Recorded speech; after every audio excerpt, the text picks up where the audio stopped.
right, I'm going to solve a polynomial equation that involves fractions and pretty much a lot of the different things we've studied so far. So you may have to go back and look at previous videos.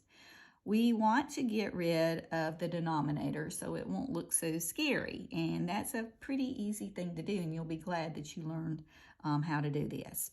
Look at your denominators 3 and 9 and think, well, what's the smallest number that 3 and 9 go into? And it would be 9. So the little secret trick is to multiply every one of the terms by 9.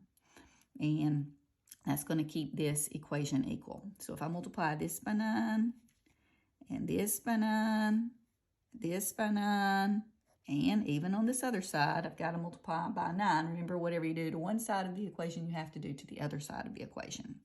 I'm going to end up with 9x squared. This 3 will disappear, and 3 goes into 9 3 times. So I have 3 times 2x, which is 6x. And then this 9 cancels this 9 out, and I'm left with 1. And 0 times any number is 0. Now that problem looks a whole lot better to work with.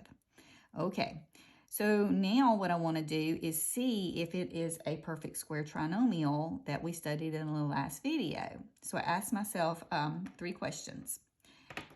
Is this perfect? Is this perfect? Yes. And the square root of 9x squared is 3x. The square root of 1 is 1. If I multiplied these square roots,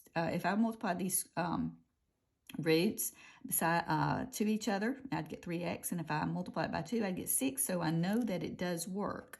So very quickly, I can rewrite this as 3x is the square root of that.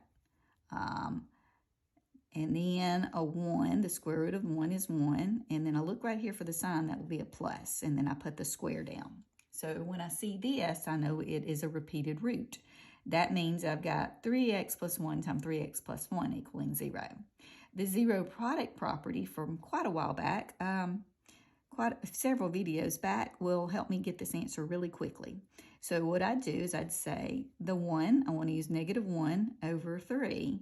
And it will be the repeated root.